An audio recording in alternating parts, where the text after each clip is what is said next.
Hi,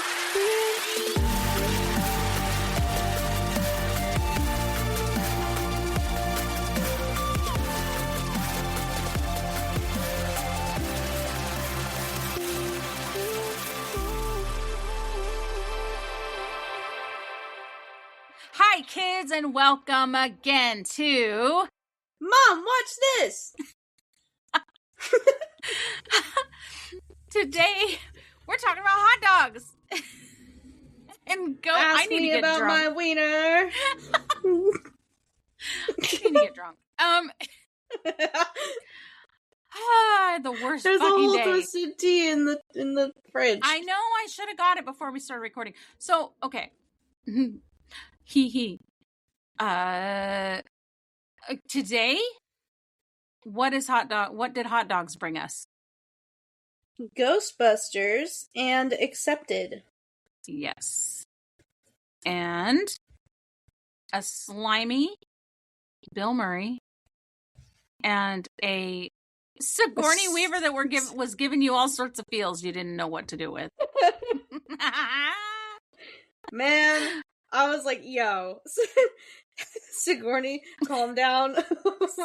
Settle down. Okay. You give me do you have the stuff? Yes. Okay, you give me that, and I'll give you the ratings. Cool. Tit for tat. For reals this time. For reals this time. So Ghostbusters came out in 1984. It's written by it was written by Dan Aykroyd and Harold Ramis. Did I say it right? Yeah. Okay. And directed by Ivan Reitman. The main cast, you may ask me? Well, you got Bill Murray, Dan Aykroyd himself, Harold Ramis himself, Ernie Hudson, Sigourney Weaver, my goddess, Rick Moranis, Annie Potts, and William Atherton. I also love Annie Potts. I loved her character in this.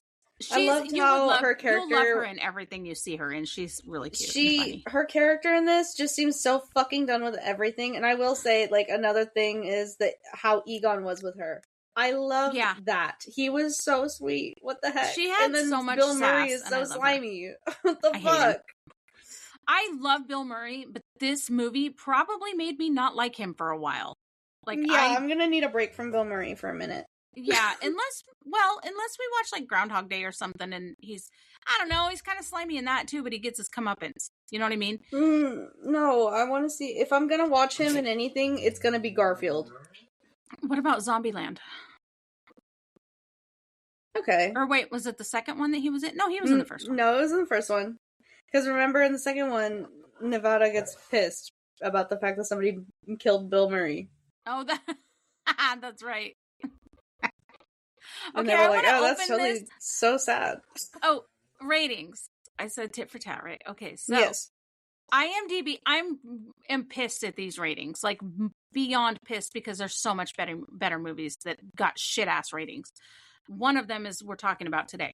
IMDb gave it a 7.8. Rotten Tomatoes gave it a 95%. Popcorn meter was 88%.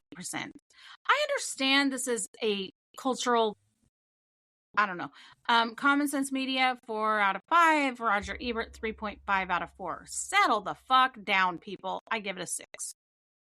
I gave it an 8, and the only thing is that it's honestly the outdated, like, oh, I didn't ask you, Riley. She says I give it a 4.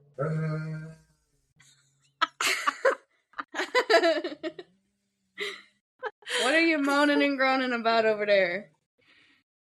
She heard us say hot dogs. Yeah, she did. She likes hot dogs. Yeah, no, I gave it an 8. And I don't know, I just thought it was cute. I loved it a lot.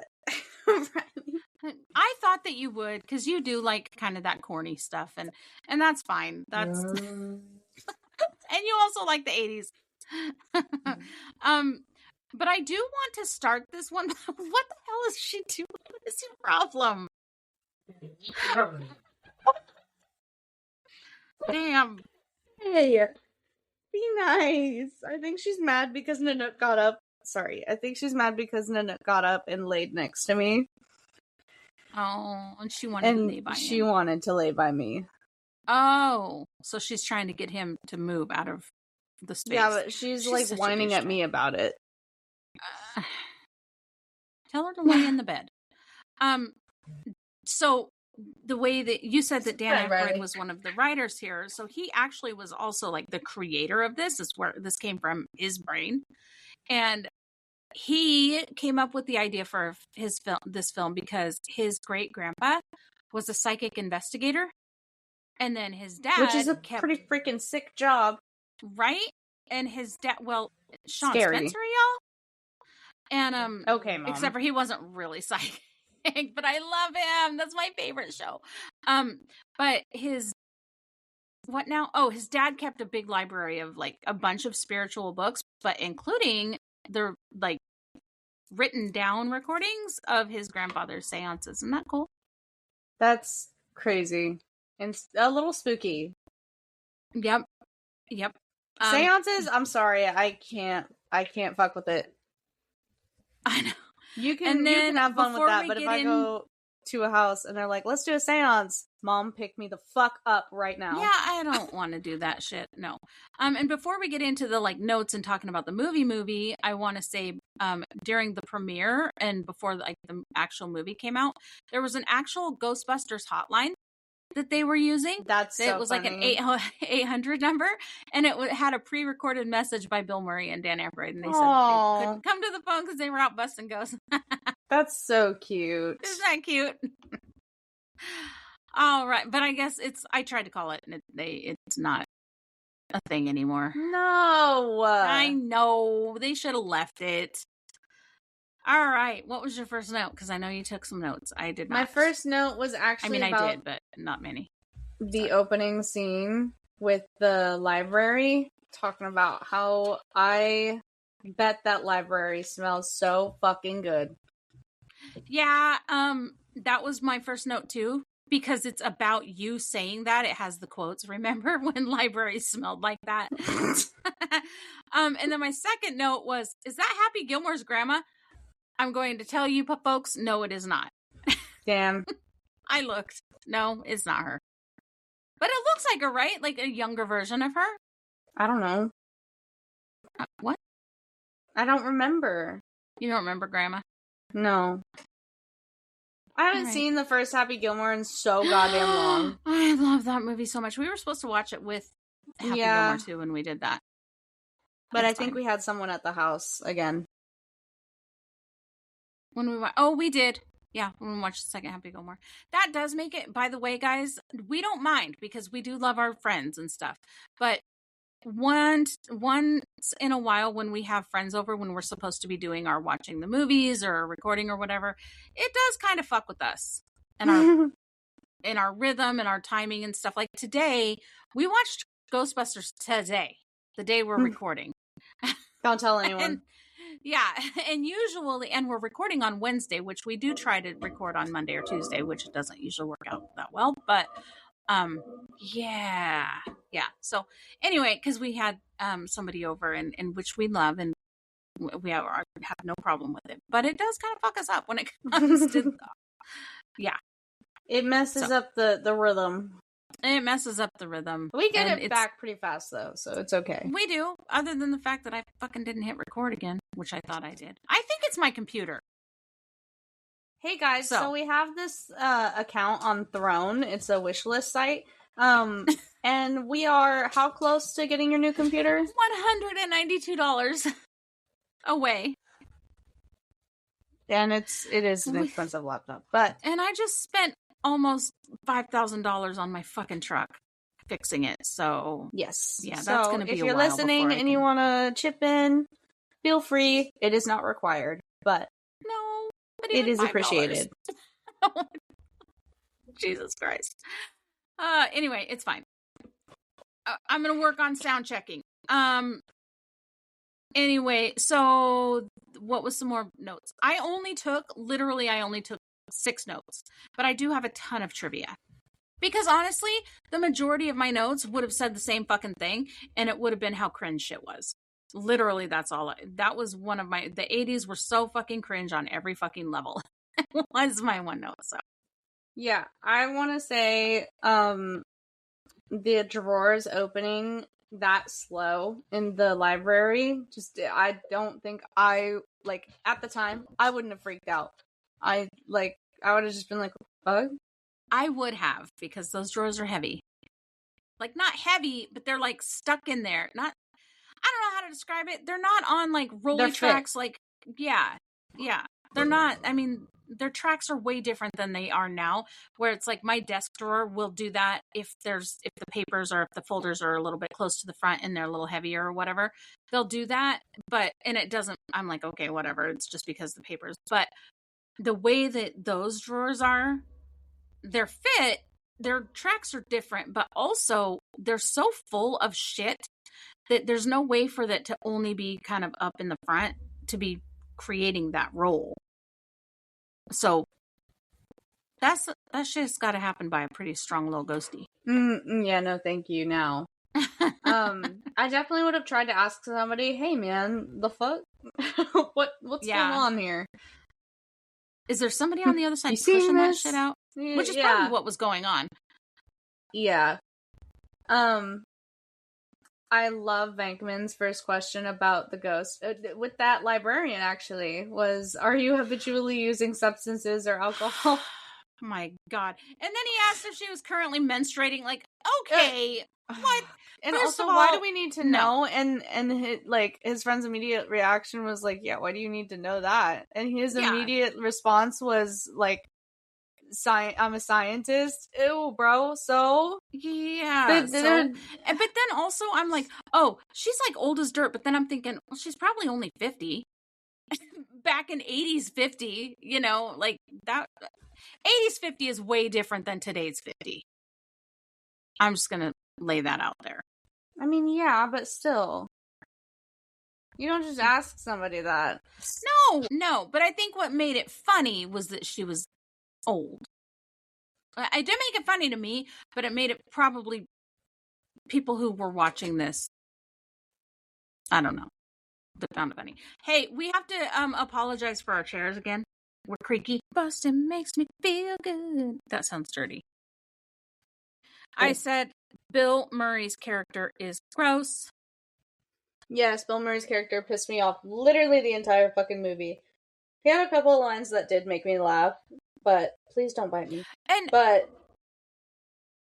in the fucking 80s, though, he would have just been a silly dilly. Yeah. You know what I mean? So gross. This, I'm telling you. I don't know. Man, I'm just saying, listeners at home, ask your grandma how she met your grandpa, and I'm telling you, our grandparents are victims. Yeah. You know what? Our grandparents... Okay, I'm just going to stop. Right now. I'm not going to get on my little diatribe, because we have ghosty stuff to talk about. I do have 2 ad-lib. We have some more ad-lib stuff too. There's actually a lot of ad-lib, because almost none of the scenes in this fucking movie were filmed entirely as scripted because of all the improvising. And then one of the things that was improvised was little Lewis, the guy who plays him, Rick Moranis. Mm-hmm. When he went to each of the whole thing was shot in one take, and he was improvising. When he was like talking to his party guests, that was all one thing.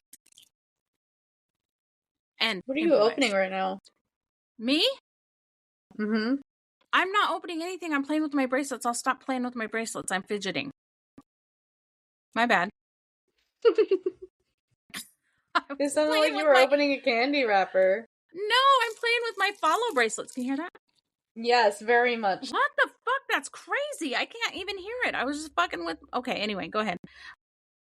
My apologies, listeners. I will stop fidgeting. Okay, any more of your notes? Yes. The ectoplasm looks like dog slobber. I know. I had a St. Bernard. Until it dries. Gross. until it dries. Fucking Saint Then it Bernards looks and awful. Mastiffs. And it looks like you're doing something you weren't supposed to be doing. Hey, you might not supposed to be doing it. Oh, well, yeah, I guess. Speaking of weird substances, you were absolutely 100% right about the marshmallow on the exploded marshmallow was shaving cream. Or shaving foam or whatever, depending on the source you found. Oh my goodness. Shaving foam. Yeah. I know. I'm really mad at the fact that EMFs now don't have cute little arms and shit. Like, well, why did theirs have little arms? Yeah, and honestly, like the little lights going and all that kind of stuff. I know the EMFs do now too, but they look so like if you held an EMF thing to today's EMF to the EMF from that movie, you would think that theirs is the more recent technologically correct one. I saw them and I was like, what the fuck? I want one. Yeah. I would be so much more likely to go ghost hunting if I had that. It looks all like futuristic and shit. The ones now look like you got like a fucking old ass brick phone and put duct tape around it. Like what? What the fuck? Yeah. And also Venkman smacking it out of Egon's hand. Fuck off, man. That's expensive equipment. Did you know they hated the their little backpack thingies? They had like 3 different versions depending on what they were wearing or on what they were doing. I didn't even take this note down, or this trivia thing down, but I remember it really well. Depending on what they were doing in the movie, like, and I don't know why it mattered, but they had 3 different designs of the little packs, and they all complained about it. They hated it. They hated them. All of them? All of them hated them. What the fuck is his name? Harold Ramis didn't complain as much, and Reitman didn't say who specifically complained the most, but it was implied that it was Bill Murray. He would. I'm sorry. Okay, Bill Murray's probably such a great person or whatever. Like, okay, but like on. this character makes me so angry. So bad. I'm mad at him right now. I need a minute. He's very gross in this movie. He is but it's also a reflection of the 80s, as we said. No. Honestly, if this movie is a reflection of the 80s, I want a man like Egon, because the way he was well, I would rather have Sigourney Weaver, but ew. And then I said I hate when the creep gets the girl, because he fucking got the girl. Yeah, he fucking got the girl. Gross. I was mad about it too. Yeah. She should have ended up with that musician. Yeah. Where the fuck did he go? Speaking of Sigourney Weaver, that's like a lot of my notes is just Sigourney Weaver with a bunch of hearts. I love her so much. She auditioned, when she did her audition, she got up on the couch and auditioned as a dog. And that was probably when playing like Reitman these 2 idiots over here. Yeah, they're being crazy. Reitman knew then that she had to be in the film. I am so glad she was. Well, I mean, so out of all of the different things, I have a bunch of different notes of who was supposed to be whom. And I don't have any women that were supposed to be her. Like, that was the one role. Like, okay, so for example, Egon, Christopher Walken, John, I don't know if that's how you say it, John Lithgow, Christopher Lloyd, Jeff Goldblum were all considered, but the guy, Harold Ramis, during writing it, he needed to be the part, he said. Aww. And then he said I got too close to my character. Exactly. The role of Lewis was originally written for John Candy. Jesus. Hey! She's puppy play bowing. Stomping at him. I could feel that in the floor. Yeah. Why am I feeling that over here on the floor? Let's see here. And then there's another thing. Oh, Eddie Murphy was offered the role of Winston. And so when he was offered that role, it was actually like longer. Like he was supposed to start with them, like it be part of the whole thing early. But he didn't come in until like the middle of the movie after like they rewrote it. Okay. John Belushi was supposed to be a big part of this. Dr. Peter Venkman was supposed to be John Belushi, and he died as Dan Aykroyd was writing the script. Rest in peace. Yeah. So he was but he's Slimer, so it's okay. He's Slimer, exactly. So he was just a party dude, and they kind of based him on John Belushi's Animal House character. I have not seen that movie. Would I hate it? I absolutely loathe it. I fucking hate it. It's awful. But I don't fucking know. You might like it. I don't really like this movie, like almost at all. The only reason I gave it a 6. Why did I give it a 6? Sigourney Weaver in the soundtrack. Yeah, that's about it. The acting was good, and I love Annie Potts and Sigourney Weaver. Yeah, I mean, but I don't know. I'm sorry, Dan. Sure the story was, I guess, fine. But I don't know, the visuals, the fucking CGI shit. I understand 80s, it's the 80s. Mom. I don't care. I still would have thought it was stupid in the 80s. I don't know. The ghost actions themselves are not scary to me, but the ghosts themselves, at least like the first one, kind of was a little spooky. The one in the fucking library or the one in the cab? The library. Like, if I saw that I'm shitting my fucking pants. I mean, but also, Mom, what the graphics for, like, the ghosts themselves really reminded me of Scooby-Doo Monsters Unleashed. Do you remember that movie very well?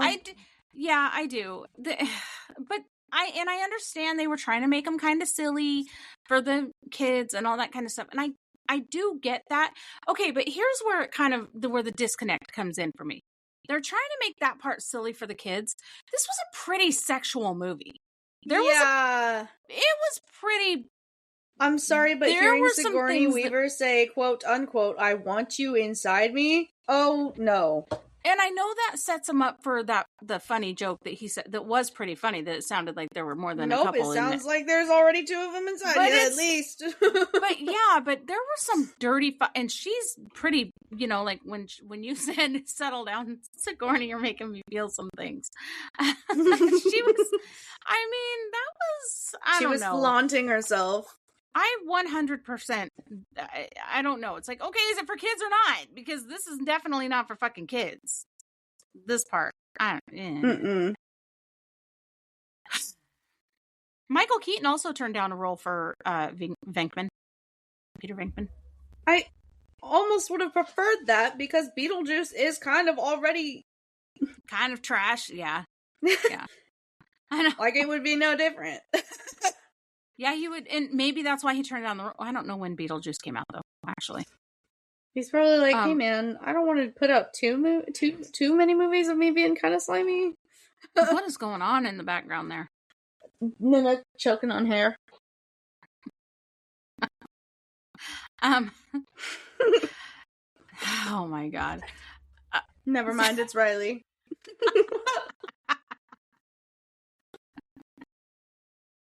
Oh my God. Okay. Did you know that the phrase that we probably say every fucking day of, well, there's something you don't see every day, came from Ghostbusters? Some variation of, yeah. I mean, I do now. Oh my God. Cure it out.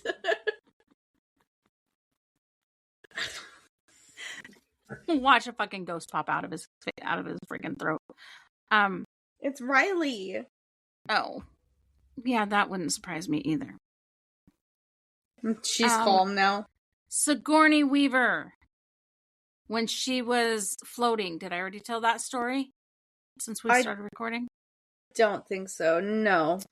I'm gonna move my chair, and I'm sorry for the squeaking and the creaking, but my butt. We need a recording studio. Okay. That's a practical, what's called a practical effect. I did not know this was called a practical effect when they're not using actually special study effects. that. I did study practical versus special effects. So she was put in a full body cast and she was attached to a post that was hidden by the curtains. That's pretty cool because I didn't see shit. I didn't either. They did do a pretty good job with that. Riley? But it did feel like it was more realistic to the, like, I don't know, in the fucking 80s, when I'm sitting there watching that, I'm like, they had to do that in a different way than they normally fucking do because they actually did a good job here.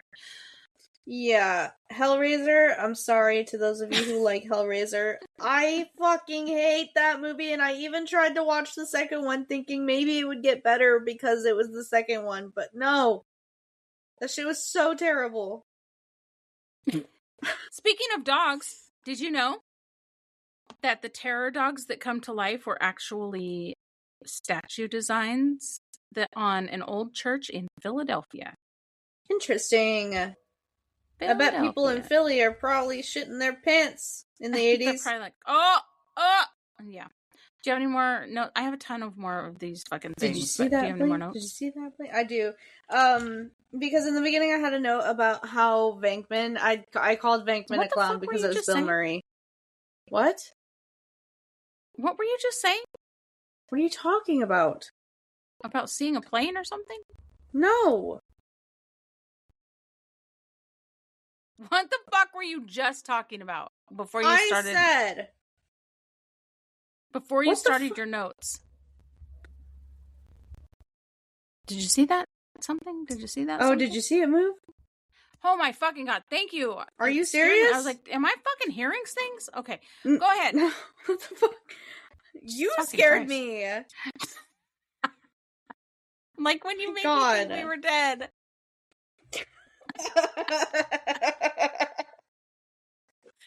I literally thought we were dead.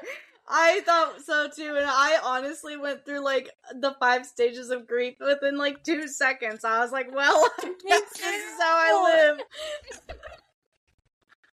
I could hit the point that we finally got out of it. I was like accepting of it. I was like, all right, I guess we're just here now.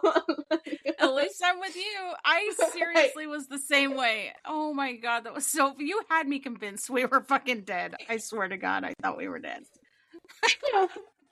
Fucking broken ass light rail. Okay, sorry. Go with your notes. I said,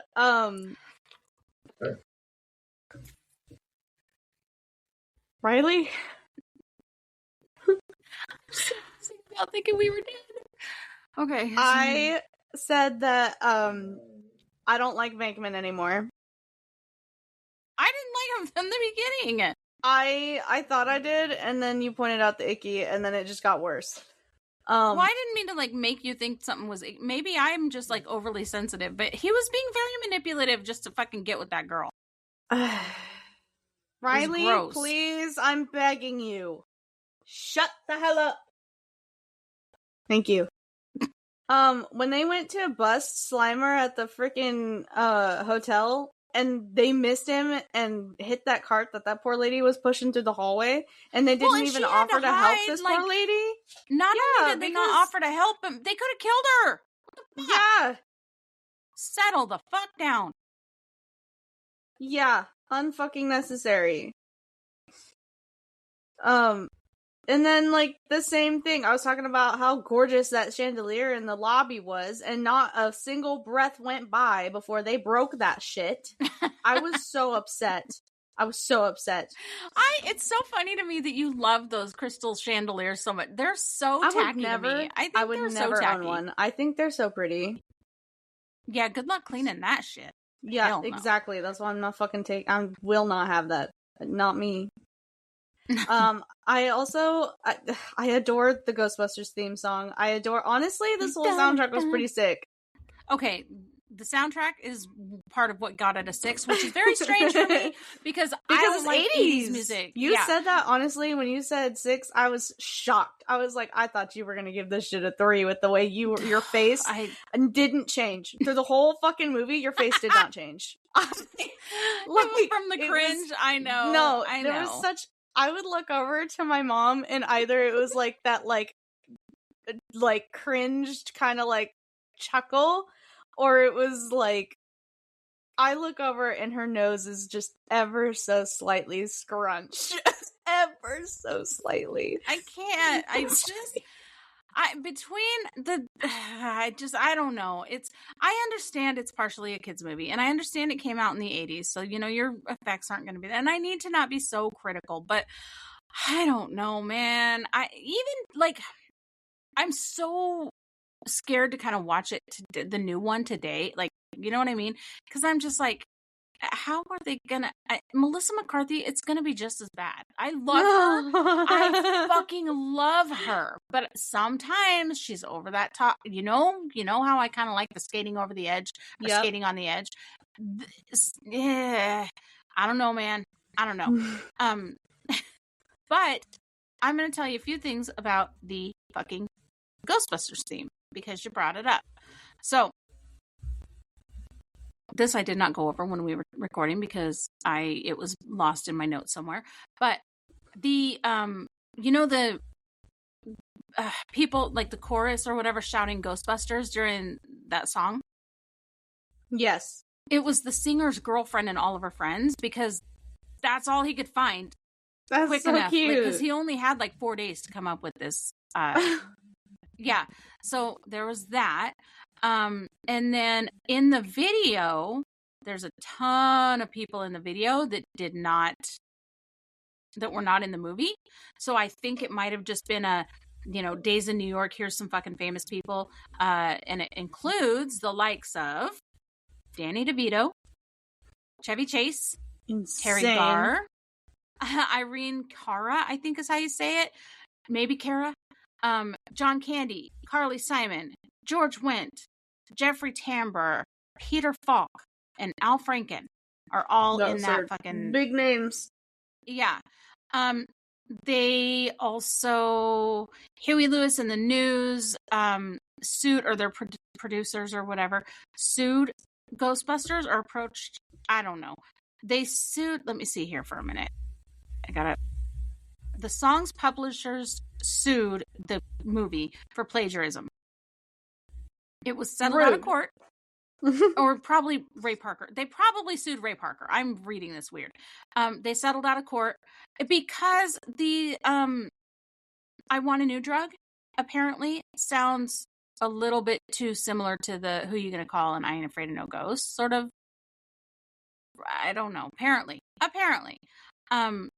So you can listen to both of those and you tell me because you've got a little bit more musically trained ear.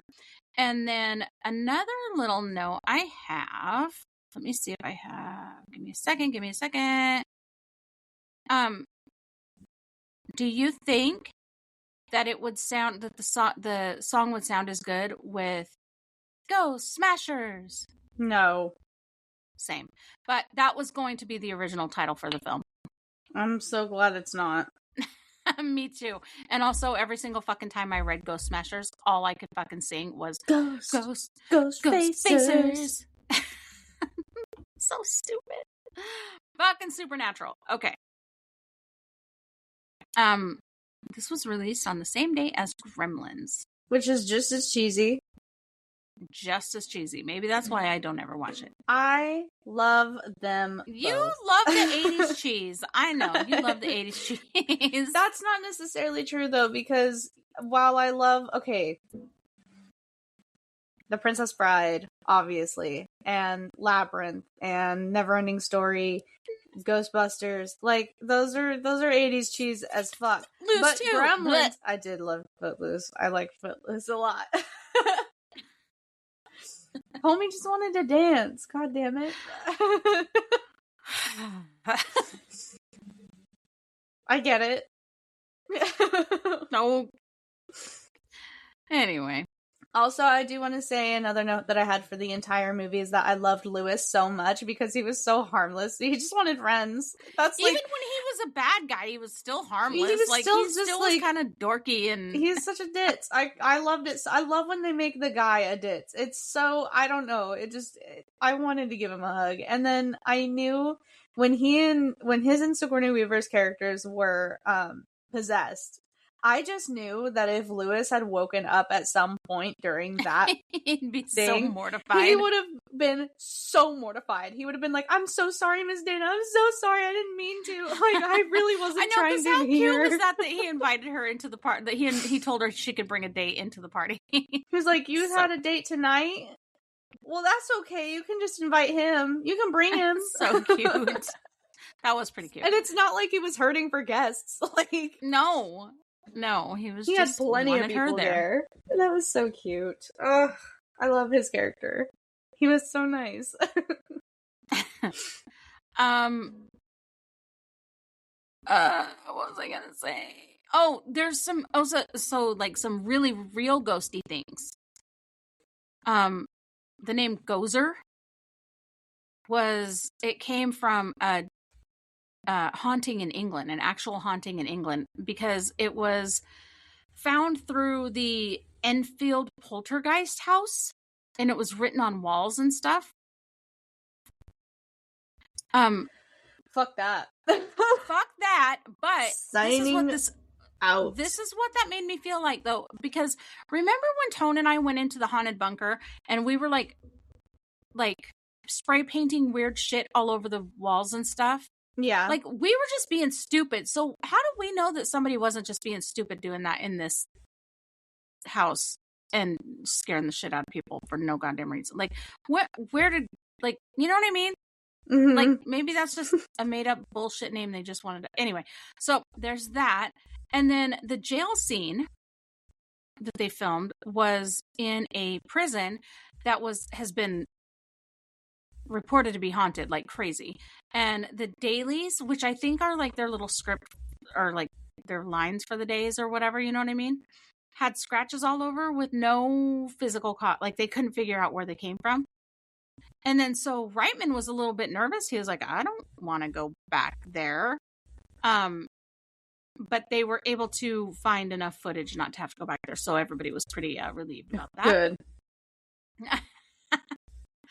I think that's all I have for like the haunting shit. Yeah. I liked it a lot. I feel like, so I think when it gets a little too real when it comes to like hauntings and stuff, it actually does really unsettle me and I kind of get like super paranoid. Like after Kimona and I watched that Undertone movie, oh my god, I can't lie. And then I had to go to Jenny's the next day. It freaked me out. Oh, it freaked you out? I didn't see. I think I went to bed while you guys were watching it. You or went to take the a bath bath or something. Yeah, I went to take a bath.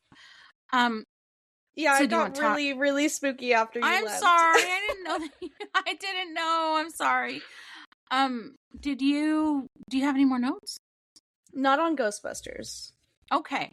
So I'm going to finish up with... Again, all of it is just, I love Sigourney Weaver. I have to I'm going to finish it up with the Stay Puft Marshmallow Man. But first and foremost, I want to say something that I thought was kind of adorable that I haven't said since we started recording the second time. So when they were looking for firehouses to use and they found the abandoned firehouse, and Dan Aykroyd was like all excited about the pole and said that they had to use it. So that actually happened while they were finding abandoned firehouses. Like, he got super excited he was standing up at the top and said they had to use it. They recreated that for the movie because it was just, they found it so funny and cute. So that was that. So let's talk about the I love him, by the way. Like, everything I see him in, I love him. He is always a good character. I always do love him too. The fucking Stay Puft Marshmallow Man. So he's actually a mix between the Michelin Man and the Pillsbury Doughboy. They wanted like I don't know if you know that, but he didn't come looked from familiar. this. Well, he didn't even come just from this. I guess that's where they got. Mm-hmm. I don't. Anyway, so he was originally supposed to come up out of the water next to the Statue of Liberty, but the scene was too hard to shoot. Is what they said. And also, who wants a wet marshmallow? Ew. Yeah. Ew. I mean, he explodes into shaving cream anyway, so whatever. I mean, yeah, but like, if I don't know, if wet marshmallow got in my mouth, I'm gonna be pissed. So this is gonna be pissed. So this is gonna be. It's gonna kind of blow your mind because if you think about it, back in the 80s, $20,000 is a lot of money. Like, what would that be now? Like, I don't know, like 50,000, maybe more. No. But each of those suits, they made 3 of them, of the marshmallow suit, the Stay Puft Marshmallow Man suits. They made 3 of them, and they were all destroyed during filming, and each one of them cost $20,000. That's fucking ridiculous. And then I forgot. Sorry, this is that not irritates the fuck out of me. Actually, I know it's so much waste. It's so much waste. Movies are so much fucking waste. Damn. And here we say on our movie podcast. Here we are, like, glorifying them. Okay, anyway. They are good for entertainment. They make us happy. It's fine. One thing that I missed in this recording, the Harvey Comics, which is who made Casper, they also sued the producers. There's so many fucking suing going on in here. Also sued the producers, and they said that the ghost in the logo, the one that I said was so fucking cute, was too close to the Casper character Fatso. But the court he's ruled, not, though. He's really not. And then the court ruled, like, well, maybe he is in the comics. I don't know. I didn't see the comics. Oh, maybe. Yeah, but the court was like, no, there's only so many ways to draw a ghost, so you settle down. Deadass. I'm not just gonna draw some fucking sheet ghost every goddamn time I draw a ghost. Exactly. Like, Mario could fucking sue for boo. There being boo all over the fucking place, right? Mm-hmm. Anyway, and then that's it, except for I can't with these special effects. I know it's the 80s. Leave me alone. I can bitch. I've been spoiled. I'm 52 years old. I was alive during the 80s. I was 10 years old when this came out. Do you want your 6 degrees? I do. I'm curious. Okay. Who do you think we're going to link it to? From to who? I feel like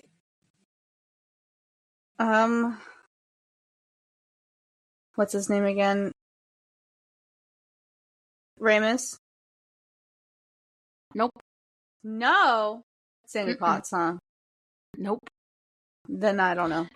Okay, who are we going to link it to? Justin Long. Nope. Okay, here we go. Damn. Bill Murray. You're going to love where this goes. Bill Murray was in The Monument Men with George Clooney. George Clooney was in what? With whom? Who was in a movie with Jonah Hill?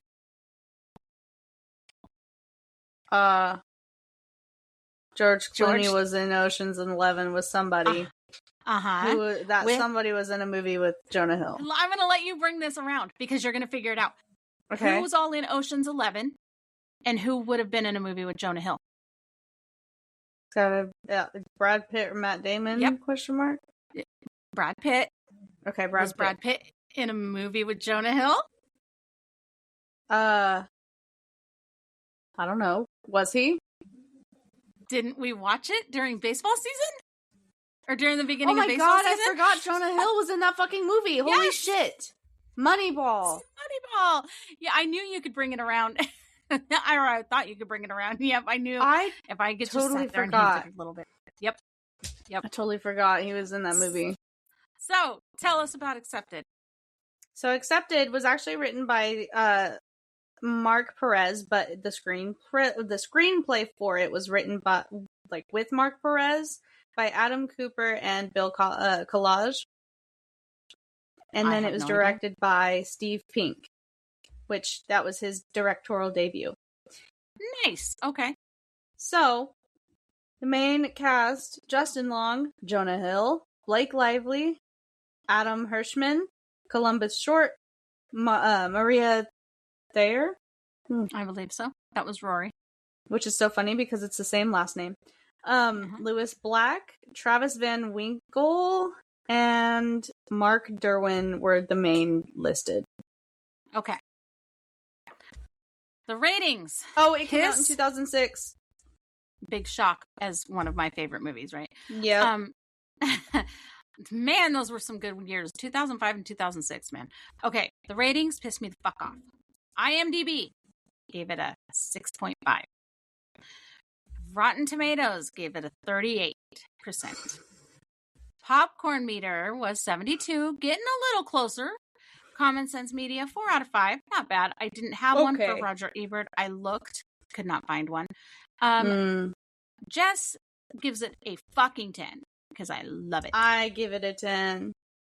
Okay. Do you have notes? You didn't bring notes. You didn't take notes. I didn't bring my notes. But do you have... My dog ate them. But do you have like 1,000... What just happened? What? All my notes just disappeared. Okay, it's fine. I got it. I got them back. I just had to control Z and it popped them back up. I don't know what the fuck I did with them. Okay. Anyway, I did take notes. I watched it again today because it makes me happy and I needed to be happy because my truck just I need to breathe. Okay. Anyway, I needed to be happy, so I watched it again. And my very starting, like we can kind of use my notes to kind of lead us, and then I'll sprinkle in the trivia because you're gonna love the trivia too. Yes. In this, so I personally love. This is the very beginning where we kind of meet Schrader and Justin Long. What's his name? Bartleby. And yes. He says. Or I said, I love that outside of Schrader, all of the characters in this movie, all of them, are just kind of caricatures of somebody that all of us know. Like every single one of us knows kind of one of Bartleby. Every single one of us knows of Rory. We all know. But what's Schrader, his name? Glenn. We all know every single character in this. We all know somebody like that, but only muted a little bit, right? Like these are all caricatures. But Schrader, we all know somebody exactly like Schrader. I don't know, man. At least I do. Who is paranoid and kind of cautious about everything. But Schrader kind of approaches it from, I'm sorry, you probably hear the fucking sirens. But Schrader approaches it from like a smart ass dry delivery, and it kills me. He freaking takes me out constantly in this movie. Constantly. So, Schrader, there's my note. Yeah, this is probably my favorite Jonah Hill character. He's so good. He makes the movie for me, honestly. I love Justin Long. I'm a Justin Long fan. Big Justin Long fan. Schrader's my favorite character, I think, in this. He's so... I don't know Glenn, though. Glenn's pretty high up there. He's so funny. And then my next note is... Well, you're going to laugh. This soundtrack is lit, or slaps, or what do the kids say now? It's so good. It's so good. Do you remember it at all? Yes. The fucking soundtrack to Accepted. I need you to send me that song that plays when everything kind of goes to shit and everybody finds out that shit. That oh yeah, the drummer. South Harp. Yeah. I need that song injected into my fucking veins immediately. I love that song. It's the whole CD is so good. It's so fucking good. And then I was getting mad in the beginning because his parent. I hate his parents. I hate his parents. They're caricatures too. Hey, I don't know if you noticed her name, but a Cusack is in this. His mom is a Cusack. I don't fucking know. Somebody I didn't know. The hell? His mom is it? No, I know. Yeah, you said his mom. But I don't know. I don't know which Cusack it is. It's not one of them that I know. Maybe she's not even related. I don't fucking know. But after I saw that, I don't know. She looks kind of like Joan, actually. But I get irritated because it's like when they say something about like his sister, that's not fucking helpful. Like, be like your sister or one fucking And some that fucking thing. does nothing but build resentment between siblings. And it's like they had enough resentment. They didn't need that shit. The Rory Gale thing cracked me up. Yeah, she said I didn't get into Yale, and I was like, didn't get into Yale. And it's like, oh wait, her name is Rory, and she didn't get into Yale. Who has a $10,000 check just lying around to write? Like, yeah, what? no, what the fuck? What? Nobody has $10,000 just fucking laying. Well, maybe you do. I don't fucking know. Well, I mean, his parents were kind of loaded, I think, or maybe they saved up for his college. That would make more sense, because when you look at like their house and stuff, it's a little modest. It's not like they live in this, you know. And honestly, if they were that loaded, they would be able to get him into anything, whatever, even if he didn't get in from, you know what I mean? Like, I don't know. Money buys a lot of shit. That makes me so mad. I know. Speaking of improvised, like with Ghostbusters, this says that a lot of the movie was improvised. A lot of the gags, the funny jokes and shit, were pitched by the actors on the day of shooting. Like when they were shooting, they like made up the jokes. Jonah Hill improvised about 90% of his. Oh my God. His whole entire everything. Yeah. Including ask me about my wiener.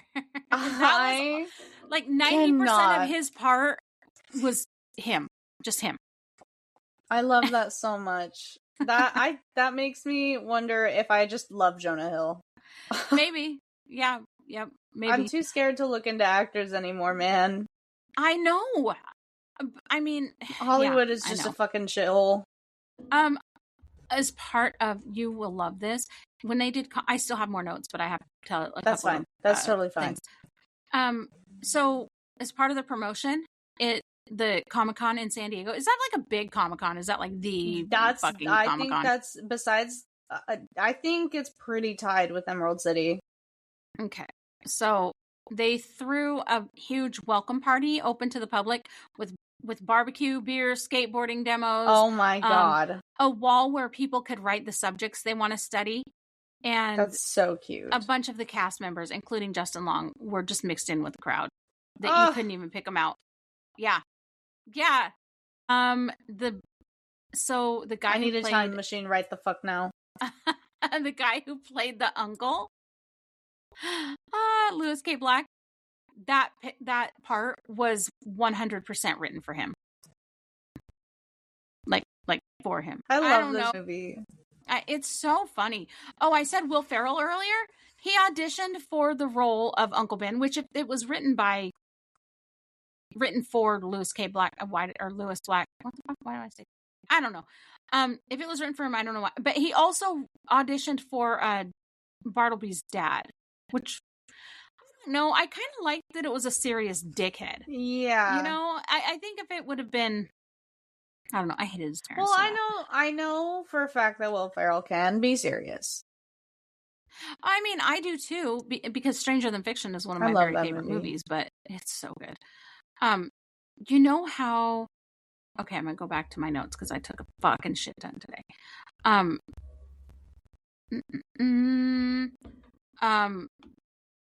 When Schrader, so when they find the abandoned whatever, and Schrader goes, "This place is awesome because now I can finally get hepatitis."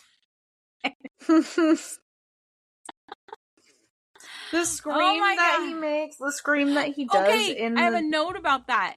Please, because I gotta know if that's actually his fucking scream. Nope. It is actually the girl who plays Rory doing that scream for him. Oh my God. He goes, please don't tell anyone I scream like that. Oh my God. All look at him like, yo. Justin Long is like covering his ears like, what the fuck? Oh my gosh. They asked Jonah Hill what he would have put on the board as what he wanted to learn. And he said this makes me hurt. He would want to study how to be a better actor because he hadn't really figured that out yet. Is what he says. I know. And then Justin Long was asked the same question, and he said, how to answer interview questions you aren't prepared for, 101.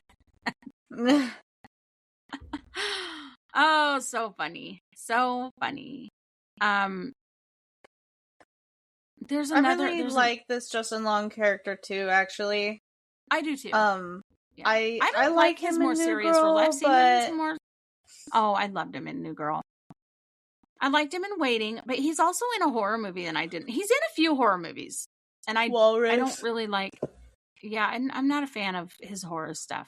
Well, and he also like gets absolutely fucked over in everything he plays horror. So yeah. Well, what was he in that he was? Oh, he was in Weapons. He was fine. He was fine in Weapons. Like nothing happened to him in Weapons. I joked about it though. Yeah, you did.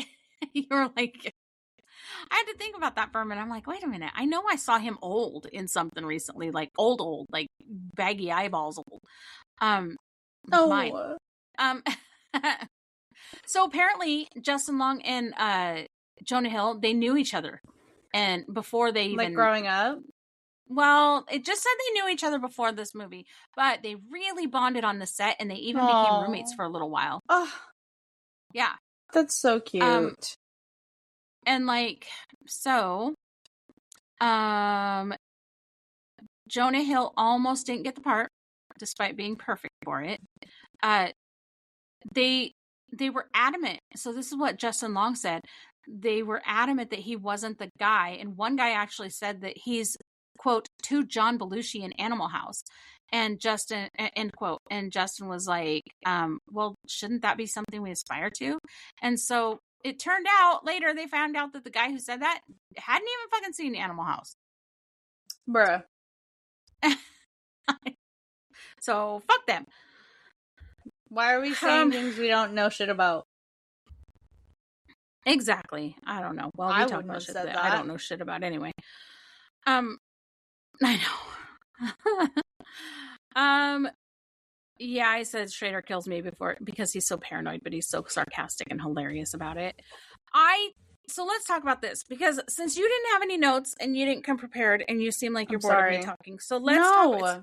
It's totally fine. I listening. Never bring notes. I was making a joke because I never fucking bring notes. Okay.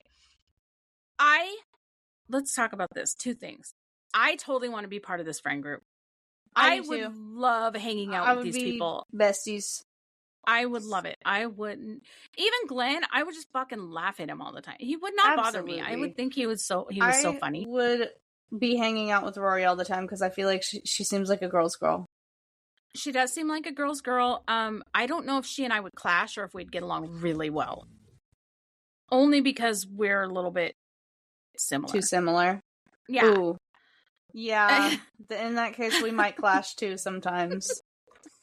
But I don't know. She seems to have a little bit more structure though. I might be okay. She's not as chaotic as I am. She, speaking of chaos, when he asks where all those people came from, and he goes, what did he say? Oh my God, they're from the Chaos catalog. They were going out of business or some shit like that. It's so fucking stupid. Okay. Also, what would you write on the board? What would I write on the board?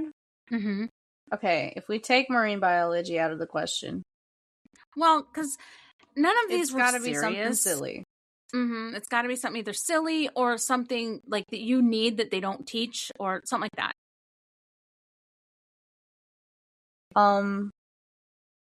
Fuck it. I want to hang out in the pool with the others. What are you talking about?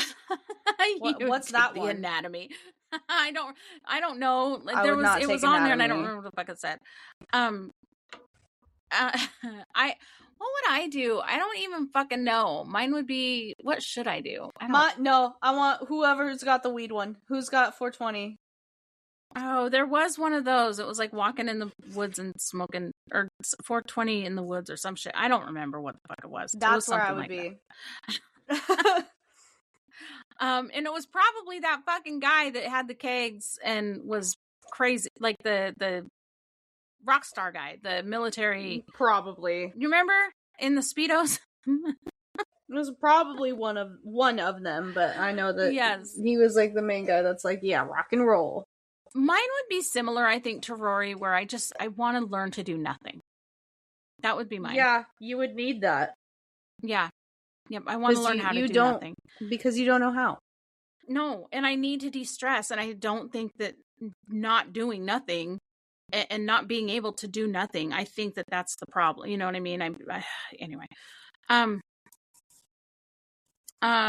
I said, this is a note, and I want to hear your thoughts on my note here and maybe see why you might think that I would have written this. I know what I was thinking, but this movie is the Blink 182 of movies. I get that. Yeah? What? Yep. Why? Because on the outside, it's super silly, goofy, super comedy, but like when you actually look at the premise of the movie, it's actually super complex, and there's way more to it, and it's actually quite beautiful. Yeah. It's way deeper about the education system and about acceptance, and I don't even mean just acceptance like from the education system, but with each other. Like, look at how these people were with each other. They were immediately plur. It was so amazing. Yep. I want to go here. Yes. And nobody judged anybody for anything. Like, they were like a little taken back sometimes when they would, throw TVs out the fucking window or ride their motorcycle into the fucking just pool. Fucking double raised eyebrows, like, okay, like, oh, shit. All right, you're gonna be doing what you're gonna be doing. I'm gonna go get a kebab from Glenn. Exactly. From all walks of life. They just came in and they all were, totally plur. The parties were great. And I don't know. But yeah, I don't know. I think it was just a lot deeper. And like I said, okay, so another kind of piggybacking off of that, I said the way that they do this school, like, yeah, you have just the silly board and shit, but you really do have true culinary arts class, and you really do have a fashion design thing, and you really do have the building the skate ramp being engineering, and you really do have the wood shop producing something, and then you're learning life lessons from Uncle Ben about maybe civics or, just, I don't know. Dude, that man was so valid in a lot of his I know. statements. I know. And I said, these people are like really, truly, honestly learning probably more than most education systems with the traditional curricula. Because they're learning what's actually they're learning basically street smarts and actual real world things. Real world. Yeah. Where the fucking education system and the way that it's built right now, you don't necessarily. You don't. I'm in for marine biology. You ask me anything about engineering, bitch, I don't know what the fuck you're saying to me. What? Yeah. So, so that was kind of like, I think that when I took that note is when I was like, this is like the Blink 182. No wonder I love this movie so much, is because it's like surface, it's silly and goofy and maybe a little over the top comedy, but underneath there's some pretty serious depth there. And when you first had me watch this, I was, I think, either just starting high school or sophomore year or something, because I didn't appreciate it. When we watched it that one night in the little watch party we had, I was cackling. I love that movie so much. It's so funny. There's some great. And then it made me cry like a little bitch. I know. At the end of it, it never fails to make me kind of choke me up a little bit. I always get choked up watching this fucking movie in the end of it.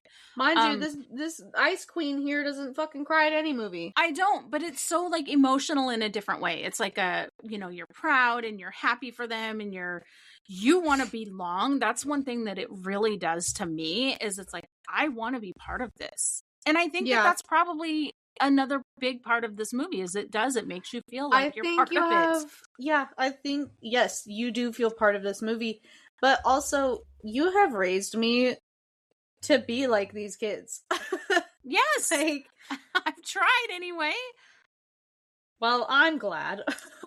Yeah.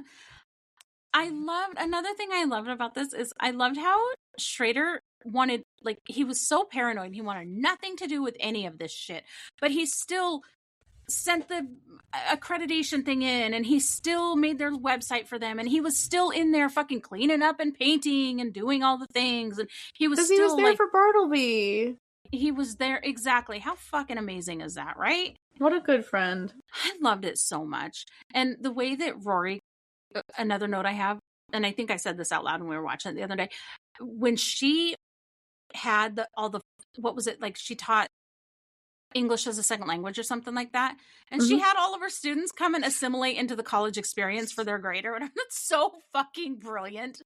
That's so brilliant. Like, what? Who would even do that?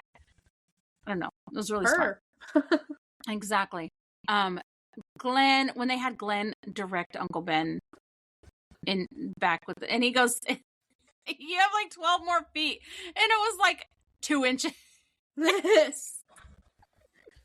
Fucking made me laugh so hard. Oh my god.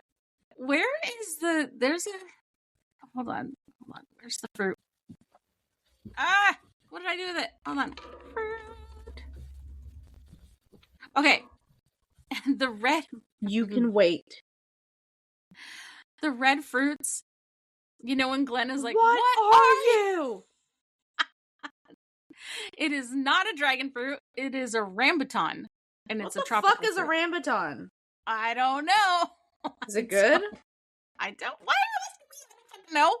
I would have to try a Glenwad to see, I guess. Well, he didn't put in the Glenwad. Are you sure? By the way, Justin Long said that was just mostly chocolate, and it was pretty good. It looked like a fucking brownie. Wow. Like somebody just squished up a brownie. I have a mental note about that fucking thing, by the way. The Glenwad? Yeah. Why the fuck did Justin Long have to, like, obnoxiously chew on that fucking thing? He was doing that. I know that he was doing it on purpose, but there were other things he could have been doing to irritate this man. Because now I'm irritated. I know. Same. But I had to, like, detach myself and look at Hoyt's face and focus on that, because he was like, what the fuck? And he kept looking down at his mouth. He probably fucking improvised that shit too. He probably did. Hello, sweetheart. So, since the school's name is South Harmon Institute of Technology, by the way, guys, I found a website today that you can buy merch. What's the name of the website, Mom? Fuck. Hold on, I gotta find it. I want to say it's just South Harmon Institute of Technology.org. I want to say. Okay, we are also not sponsored. Not sponsored, but I wanted to tell y'all because this is such a fun movie. And I think that there's a lot of people who are like millennials who listen to us. And I think this is kind of a millennial movie. So enjoy. But since it is kind of, yeah, the S word is the most frequently used word. It was used 62 times. It was used 62 times throughout the entire. Why did I say the S word? I know. What the fuck? I think I was just reading the quote. I'm sitting here saying all sorts of bad words, and okay. Anyway, not the S word. It's used. It's being used. It's used 62 times throughout the entire movie. Okay. One time, so I read that, and I wasn't gonna share it because that's not super interesting. I don't really give a shit. But, one time a friend and I watched Stand By Me, and we counted all the cuss words in it. Oh. Do you remember? We wrote it down. I don't remember. I want to say the fuck was in there like 7 times. Oh my god. That's the only one I remember, but that's so fun. Kelly would probably remember, and as a matter of fact, she probably has that fucking note paper somewhere because she kept shit like that. Anyway, yeah, we did. Stand By Me is chock full of cuss words, and we thought we were real cute in 8th grade sitting there. I fucking would too. Shit, I'd still do it. We didn't even spell it out. It was just like, okay, F, S-H, D. And I'm like, that's how we did it. And then we tallied. It was so funny. Anyway. So remember when the motorcycle goes into the pool? Yes. And there's a skateboarder who comes in right after him? Yes. That's a professional skateboarder named Chad Fernandez, if you didn't know. Okay. So, like, nobody was just... Okay. No. Because that scene makes me so stressed out, actually. Really? No, they had to, they did that all I have to remind myself that it's a movie and they actually do have like protocols and safety. Yeah, they have things. to. They can't fuck around like that. They got to be careful. But like, I just think about being in that situation. I would be freaking out. Actually, you know what? I'd have been like standing there from the sideline cheering and shit. No, you would not. You would turn the fuck around because you didn't want to see a crime happen. I didn't want to see anybody die. Yeah, that's true. That's fair. And then I'd turn around and start laughing when I found out that they were fine. Okay, have you ever heard of the Wilhelm scream? Yes. Okay, probably because horror and shit, right?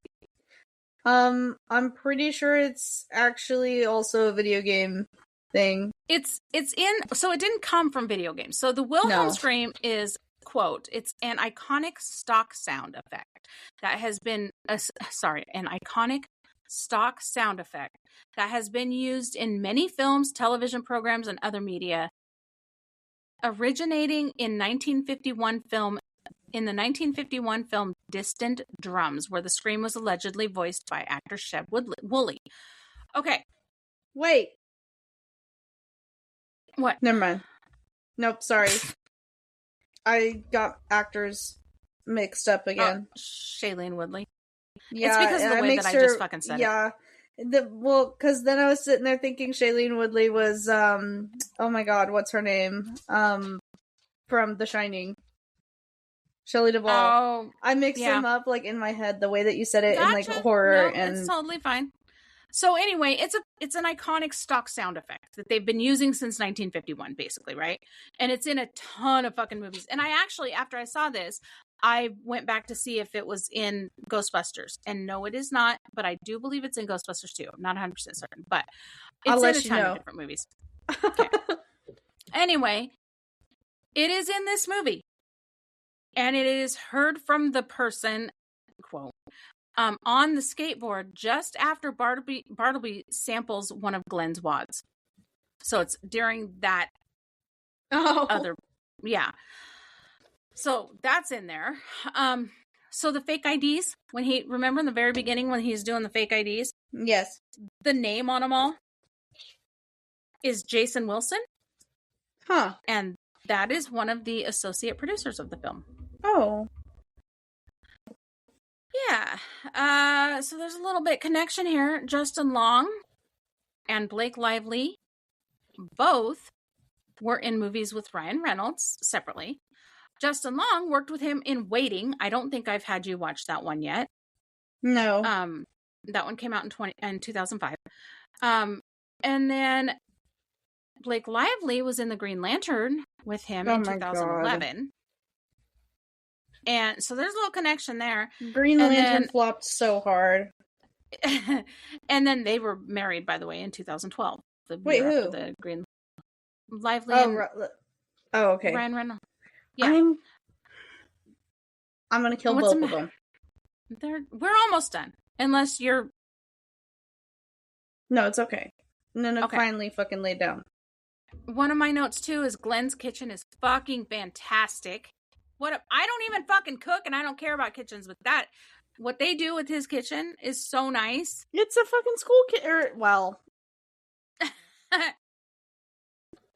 By the way, they lease an abandoned psych ward mental hospital when what is his name, Abernathy Darwin Dunlap or whatever the fuck comes in, and he's like, Justin Long goes, "Oh, this isn't a mental hospital." He's like, "I don't need a hospital." Yes, no, you don't. But anyway, I love him so much. That's one of my favorite characters. I say that about all these guys, though. This fucking movie is so full of great characters. I love when Hoyt leaves the party and he pulls the fire alarm and he thinks it's going to upset everybody. And everybody's just like, hell yeah, party! Hell yeah, bro. I'd be one of those. I would not give a shit. It'd be so much fun. Okay, so during it's earlier on in that party, you know how he does Blitzkrieg Bop? Mm-hmm. Blitzkrieg Bop. He thought it was going to be like kind of the twist and shout in Ferris Bueller's Day Off scene. He thought it was going to be that iconic. He's pretty sad that it wasn't. No, let's I make know. it iconic. I know, right? I have a note here. Why in the fuck? Okay, I know that you don't really know about like fraternities and sororities and all that kind of stuff. But I don't understand why there are not more pledge guys. Because in a fraternity, there's a pledge class. There's way more than that. And then I'm like, okay, so maybe it's this itty bitty little thing. But then when they go to torture him, there's a huge room full of of frat guys that there's no way that I don't know. Maybe it's the leadership group or something of it. Maybe, but how come they didn't have any other pledge guys? Because usually the hazing, everybody gets hazed. And Sherman seemed to be the only fucking guy who's getting hazed. You know? I don't know. It was just fucking weird. It was just weird. You know how we had a little note about James Garfield? And how when he said that when he was in the fucking hot dog costume and he was like, he mentions how James Garfield even wore the suit. Oh, yes. The president, James Garfield. Okay. So the BKE fraternity was a fictional fraternity. But James Garfield was in fact a member of a fraternity, the Delta Epsilon International Fraternity. I don't know. Anyway, but that was in 1856, which was 14 years before hot dogs were even invented. So, Sherman, settle down. Let's see. Do I have another note? No, my notes are all done. But then I also have this last one, and it says Lewis Black's character says the word fuck twice. But one was literally bleeped out in order to make the movie PG-13. Otherwise, they would have had to have an R rating, right? Do you remember which one was bleeped out? Pop quiz. I'm just kidding. I was so ready to... I locked in the second you said pop quiz. I'm not going to lie to you. Do you remember? Do you remember which fuck was bleeped out? I think it was bleeped. At the end, wasn't it? Yes! You're right. Like, it was the very fucking last thing said. Yep. Yep. That bleep is basically what ends the thing. And then it's like, yeah. Yep. I love Good that job. movie. I know. It's one of my... Do you have any more mental notes? I'm pretty much done. I don't know how our listeners feel about Blake Lively, but I do not like her in this movie. I don't like her in this movie at all. I do think that like, this may she's be her... sweet, but it's her. It's not her character. Yeah. No, her character's fine. Her character is absolutely fine. But I do think, and I might calm down a little bit about her, because I do think this is very possibly her debut. And she was only 17. Oh, a baby. Yeah. Okay. I didn't know she was My a baby fault. baby. Yeah, I didn't know she was a baby in this. So I'm gonna give her a little bit of a pass, but yeah, she wasn't great. She was not great. We also yeah. Yeah, I don't know. And I love that it was so improvised, and I think that the fact that they had so much improvisation or whatever, I wonder if that intimidated her. It could have, especially with her being young. But I think that it helps make it feel more real. Yeah. You know what I mean? Because even though it's so funny, because I'll be my favorite when I was 17. Because I'll be sitting there watching it, and it's like, I'll say something to whoever's watching it with me about it feeling realistic, where it's actually not a realistic movie at all. It just feels like it because of the way they draw you into it. They really do. Yeah, you feel like you're part of the whole fucking thing. I love it so much. Like, they make you feel accepted. I'm gonna stand on this fucking hill. I can love it. Oh my god, I love it. Anyway, this is one of my very favorite movies. This is top 5. I think I said that last time. This is in my little... so too. Yeah, I think this is in my little top 5. Be Still My Heart. I love it so much, and it's a comfort movie for me. I do watch it all the fucking time. Yeah, it's incredible. I love it. Okay. Next week, we are doing tortoises or tortoise. I don't even know why. Torty. Okay. Torty. And what is your tortoise movie? Skadoosh. It's Kung Fu Panda. And I'm going to make you very happy with my pick. Yes. Because I'm it's so never excited. ending story. I'm so excited. Hey, I brought that up today too.